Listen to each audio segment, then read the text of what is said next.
नहीं, पीड़ा तो बहुत है, लेकिन पीड़ा का निराकरण कौन करेगा, ये मुद्दा यहाँ पर है। जो खेल कूद से जुड़े हुए लोग भी अगर पॉलिटिकल बन जाएंगे तो फिर ये बच्चों का भला होने वाला नहीं है। इसलिए पॉलिटिक्स जिसको करना है उसको पॉलिटिक्स करने दो।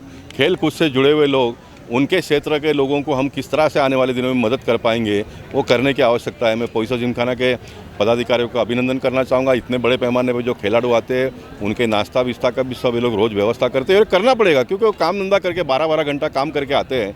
और भूखा आदमी कोई कबड्डी खेलेगा तो किस तरह से खेलेगा वो। तो हम आने वाले दिनों में और अच्छी तरह से कैसा इस खेल महोत्सव को कर पाएंगे, उसका निश्चित मैं प्लानिंग करूंगा।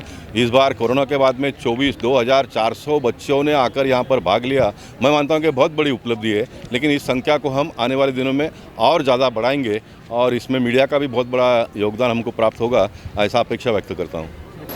पोईसर जिमखाना उत्तर मुंबई के खासदार श्री गोपाल शेट्टी जी के मार्गदर्शन में जैसे कोविड के बाद में हमने 2019 के बाद में 2 साल के बाद 1.5 साल इनफैक्ट हम लोग 2019 में नवंबर में किए थे, अब मार्च में ये कर रहे हैं। तो इस हमने 8 खेल आयोजन किया है और इस 8 खेलों में मुझे कहने में अतिशय आनंद हो रहा है कि हमारे 2400 के ऊपर पार्टिसिपेंट ने पार्टिसिपेट किया है। इसमें 8 खेलों में अगर मैं डिटेल में बताने जाऊं तो करीबन वॉलीबॉल में 16 टीम थी, रिंग फुटबॉल में 16 टीम थी, कबड्डी में 45 टीम थी और एथलेटिक जिसमें हमने 52 इवेंट्स में करीबन 1200 बच्चे लोग पार्टिसिपेट किए थे और मल्लखांब, योगा और जिम्नास्टिक इसमें करीबन 400-450 बच्चे लोगों ने पार्टिसिपेट की। और ये योगा हमने पहली बार योगा का एक कंपटीशन यहाँ पे पहली बार पोईसर जिमखाना ने ली।